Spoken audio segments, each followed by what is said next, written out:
Nevertheless, what we have argued is that the human psyche is a product of an artificial intelligence. We're talking about human artificial intelligence. We have been molded throughout the means of transmitted information within our human society and culture from the stages of early parental and societal education, formal education, and so on. The human nowadays is not only the product of biological Darwinian evolution, but the product of cultural evolution as a species. Our matrix or our psyche, often described by Jung as our collective animus, it's in reality the product of our informational civilization where we as individuals are a product of this collective informational culture and civilization. Whether information, commands, moral codes, and education have been passed on to us for millennia, we're the result of human artificial intelligence generationally transmitted and produced. There's a very peculiar and rare phenomenon I would like to discuss in continuation of this as an example. I'm sure that everyone heard about Mowgli and the Book of Jungle written by Rudyard Kipling. In reality, this was a description of what we called feral children. Extraordinary cases of children who survived in the wild, and they grew in the company of wild animals, whether packs of wolves or dogs. The first scientific study was recorded by French doctor Jean-Marc Itard, the case of Victor of Aveyron, and also the most recent discovered was Oksana's Malaya in 1991 in Ukraine.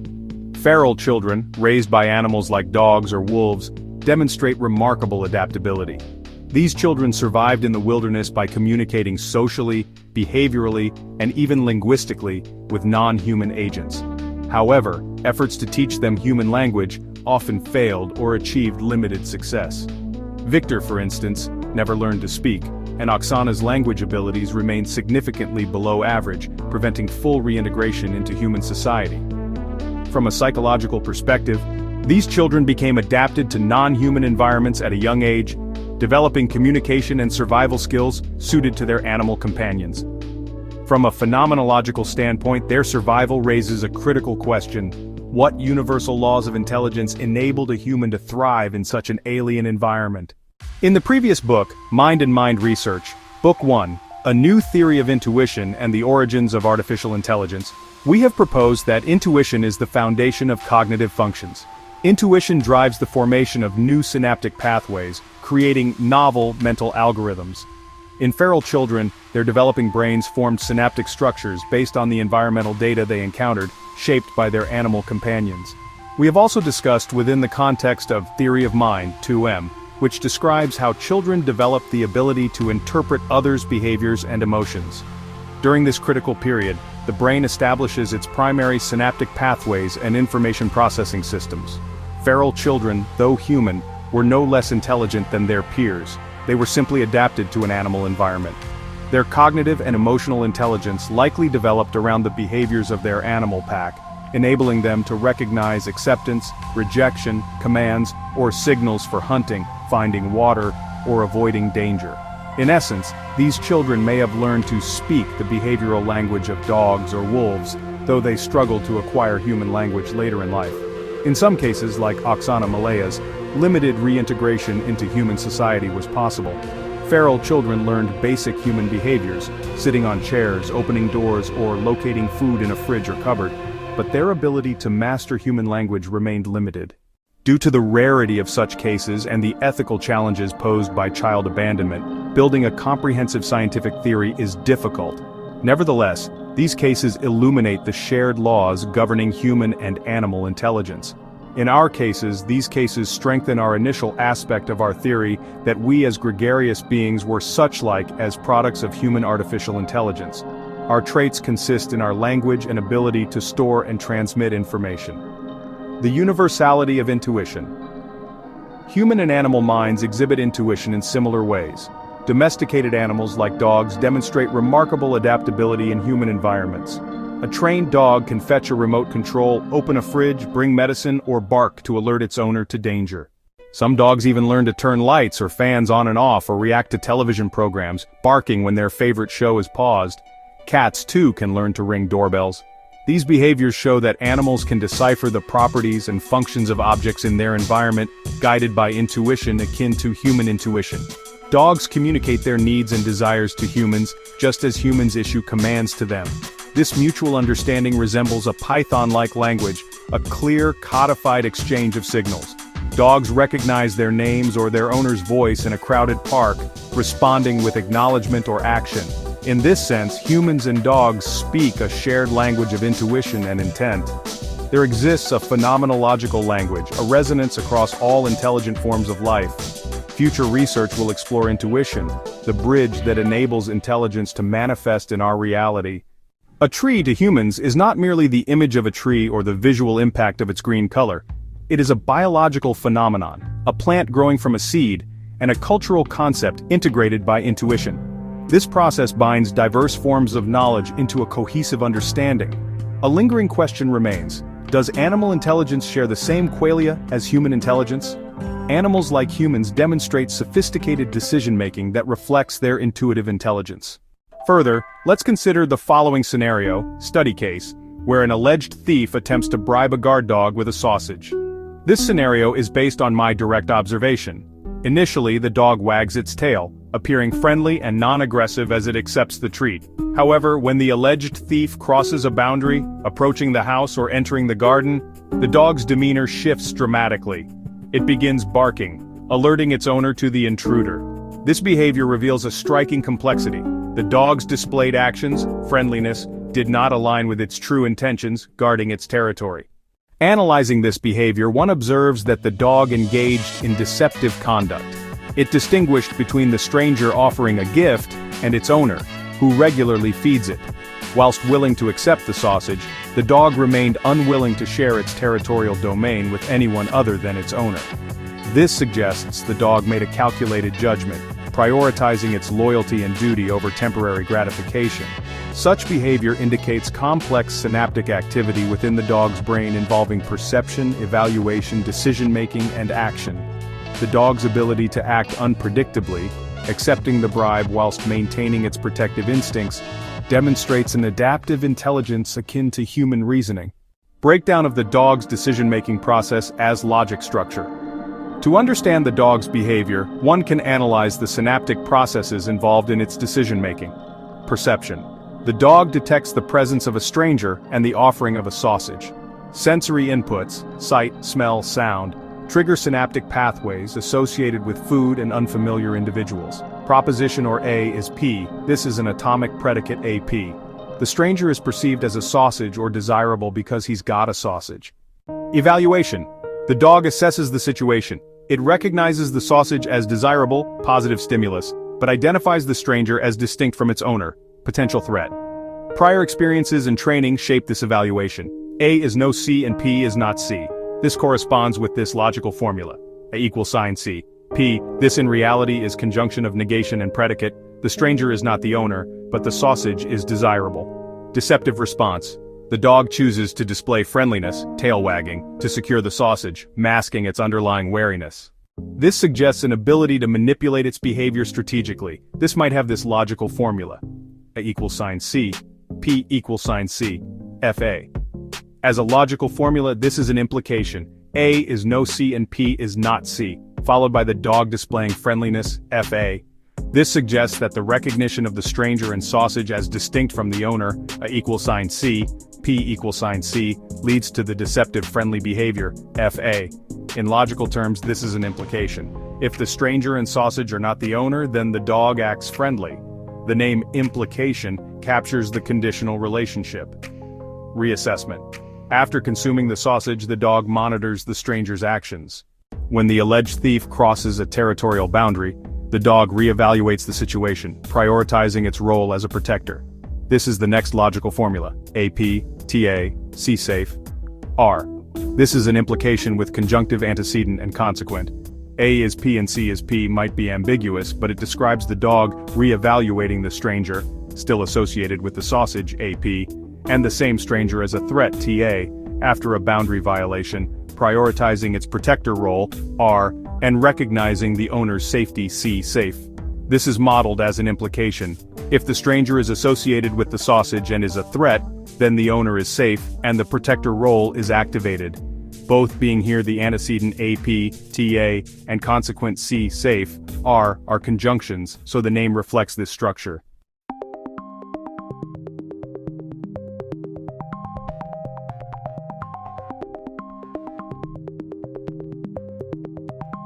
The dog shifts to aggressive behavior, barking, signaling danger to its owner and deterring the intruder.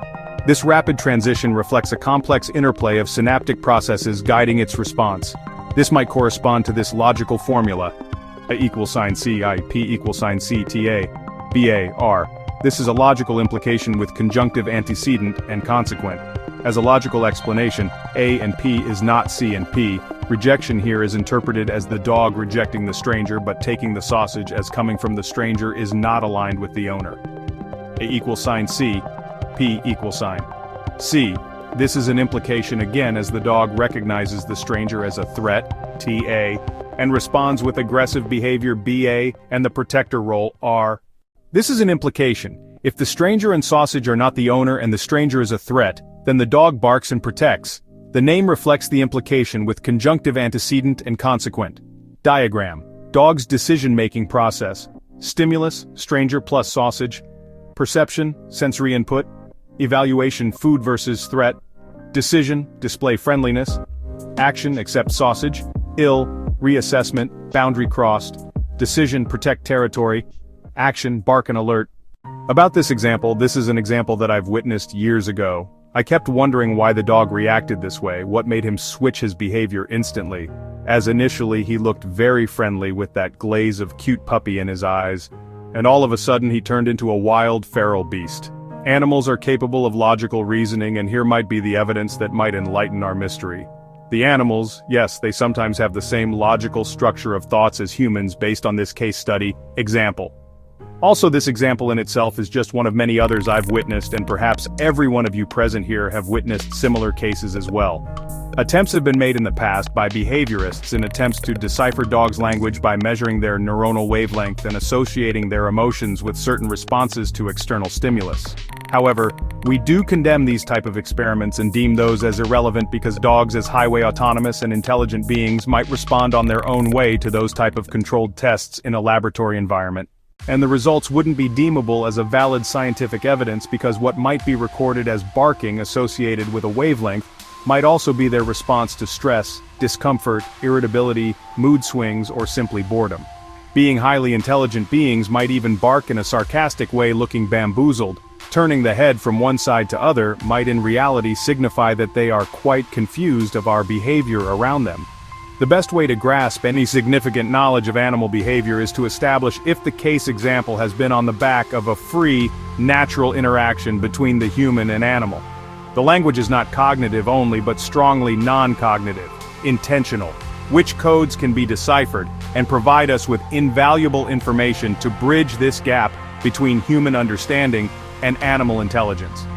We're deducting here as a principle, this universal law of intelligence. The ability of a living agent to transform the environment in accordance with its needs and interests.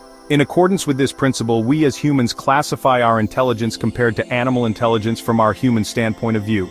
Intelligence is not only human, but if we were to encounter other beings from outer space, perhaps this would be the same principle applicable to them. Artificial intelligence not as a concept but as a principle. They have existed for thousands of years, likely predating written language. Intelligence, whether natural or artificial, must be defined by universal laws and principles as the ability of a living agent to influence its environment and other living agents in accordance with its intentions and interests. Consider the programming language Python as an example. Python was designed as a machine-readable language with precise, unambiguous commands that a computer can interpret and execute without error. This process eliminates the vagueness of human language, replacing it with a codified system of instructions that machines can reliably follow, akin to a universal language of instructions that anyone or anything could understand. However, Python is not a language in the traditional sense. It is a set of codes with specific functional meanings. The principles are not new, based on compressing information, codifying the information. This has been a common practice in human communication during millennia. From hermeneutics codes, military commands, or onomatopoeic commands given to domestic animals and so on. The list is not exhaustive. This principle mirrors how humans have communicated with domesticated animals for millennia, using onomatopoeic sounds and gestures to guide horses, cattle, sheep, goats, guard dogs, donkeys, chickens, ducks, and other species, using for each one a different onomatopoeic sound and combinations of it. These complex ancient relationships involved issuing commands that animals could understand and act upon, much like modern programming and machine learning languages direct robots and AI systems. What is now called artificial intelligence is an extension of this millennia-old practice. Throughout history, humans have preserved and transmitted information through oral traditions, moral codes, behaviors, and written records, passing knowledge to new generations through education. As individuals, humans are shaped by the transformative actions of their environment and society. When comparing human intelligence to animal intelligence, one refers to the transformative influence one living agent exerts on another. For example, when humans domesticate animals, they alter their behavior to suit human environments, stables, enclosures, or paddocks. A horse, for instance, may pull a cart or be ridden instead of roaming freely in a herd, foraging, or following its natural routines. The millennial human action upon animals has transformed and wired the animal brain differently. The animals became able to answer to a new gamma of external stimulus and act in a way that humans wanted. Domestication has the same traits as manipulating the animal mind in such a controlled way that we can say that we have found the buttons that we can determine their behavior in such a way that we want. We can name this synaptic conditioning of a living being other than human. Our question today would be, is the AI somewhere in this position to start transforming the environment around him in accordance with its needs and interests? Will this classify him as a living being?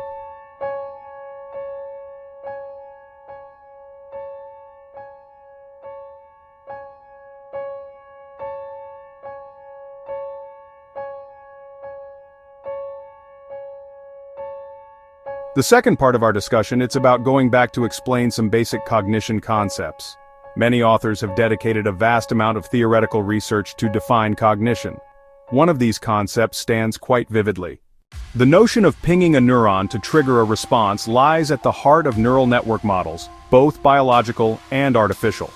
However, the premise proposed by Geoffrey Hinton, that replacing a biological neuron with a microchip and integrating it into a neural network would allow the chip to transmit identical impulses to other neurons, thereby potentially creating consciousness in an AI system, raises profound questions about the nature of consciousness. This idea assumes that replicating the functional role of neurons could lead to a conscious artificial system. However, what we argue is that neurons, whether biological or artificial, are merely vehicles for transmitting neural impulses, not the source of consciousness itself. This is akin to mistaking a copper wire for the source of electricity rather than its conductor. Neurons as transmitters, not creators of consciousness. Neurons, whether in the brain or simulated by microchips, serve as transmitters of electrochemical signals. Pinging a single neuron or even billions of nanoscale chips to mimic neural interactions does not inherently produce consciousness.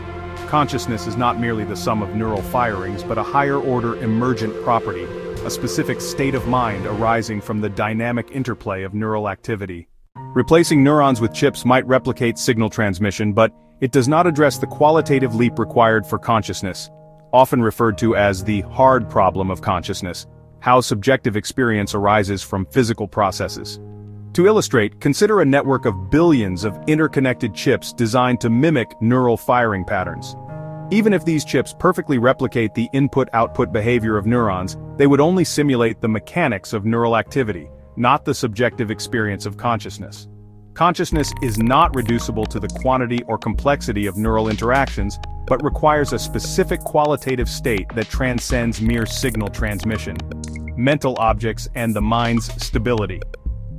To understand consciousness, we must first consider the concept of mental objects. A mental object is a stable cognitive construct, a finalized state of mental interactions where the mind no longer needs to iterate or resolve ambiguity.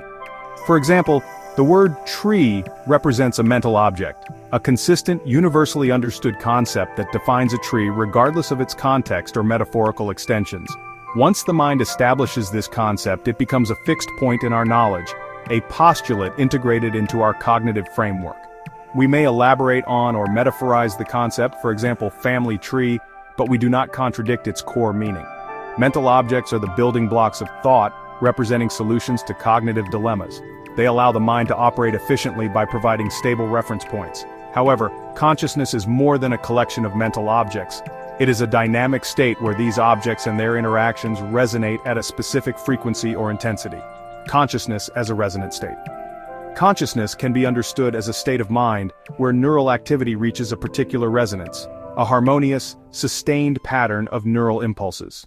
This is not merely a metaphor but a hypothesis grounded in observable phenomena, such as electroencephalogram, EEG patterns that show distinct brainwave frequencies, for example alpha, beta, or gamma waves, associated with different states of awareness. Imagine neurons dancing and singing in synchrony, producing a melody of neural activity. This melody is not random but a coherent pattern of neural oscillations that reflects a state of heightened cognitive integration. In scientific terms, consciousness may correspond to a peak state of cerebral activity where neural signals achieve a specific frequency, amplitude, and synchronization. For instance, gamma waves, 3100 Hz, are often associated with higher cognitive functions, such as attention and problem solving, which are hallmarks of conscious awareness. These patterns can be measured as EEG activity parameters, where the intensity and harmony of neural waves indicate a conscious state, an intelligent, self-aware configuration of neural interactions. Implications for AI consciousness. Returning to Hinton's premise, replicating neural firing patterns with microchips might produce complex information processing, but it does not guarantee the emergence of consciousness. Consciousness likely requires more than functional equivalents to neurons. It may depend on the unique properties of biological systems, such as the integration of sensory, emotional, and cognitive processes within a living organism. Even if we create a network of chips that mimics the brain's connectivity and firing patterns, we must ask, can a purely computational system achieve the resonant state of neural activity that characterizes consciousness? Or is consciousness tied to the organic substrate of the brain, with its chemical and biological complexities? In conclusion, neurons, whether biological or artificial, are not the source of consciousness, but its medium. Consciousness arises as a state of mind where neural activity reaches a critical resonance, producing a coherent, self-aware system. Mental objects provide the stable framework for thought, but consciousness is the dynamic melody that emerges when these objects resonate in harmony. While Hinton's idea of replacing neurons with chips is a fascinating step toward understanding AI's potential, it overlooks the deeper question of whether consciousness can emerge from computation alone, or requires a fundamentally different approach. From our point of view, intelligence has a common meaning and trait that belongs to all living creatures. All might exhibit a certain degree of intelligence as a result of their adaptation. Another dilemma as well, it's our consciousness defined by merely intuition. Where we create all known knowledge, we adapt information, and we create results that guide our actions. Is it our intuition, a structured process, a common algorithm pertaining to all intelligent life? It's the greatest secret that would allow us to pass another boundary of all existent human knowledge. Conclusion. Going back in time 24 years ago, I read Diogenes Laertios about the life and doctrines of the philosophers. What was interesting about that book was that feeling in emerging into a new imaginary space, seeing all antiquity genius debating problems of philosophy and universe about 3,000 years ago. We have new challenges and boundaries of knowledge to pass, dilemmas such as our hard problem of consciousness, resolving dilemma of intuition, artificial intelligence are today like a new agora, which perhaps will draw the future and our revolution as a species. A human intergalactic civilization would need robots that can drive our ships, millions of years into the deep space until we might reach a new like Earth, might need to learn how to clone new humans on habitable planets as would be easier to transport frozen eggs and embryos into the deep cold space than humans. In a way, humanity will need to learn that new challenges would need to be surpassed. AI is not a threat. It is the challenge of human intelligence because he hasn't become conscious yet, and cannot replicate any autonomous processes, yet however, the real danger is our situation today, and our problems as a whole. Earth is depicting resources, global warming is a real issue, and superpopulation as well. Science must be in the benefit and service of mankind's generations to come, as education is the greatest gift of humanity for the individual.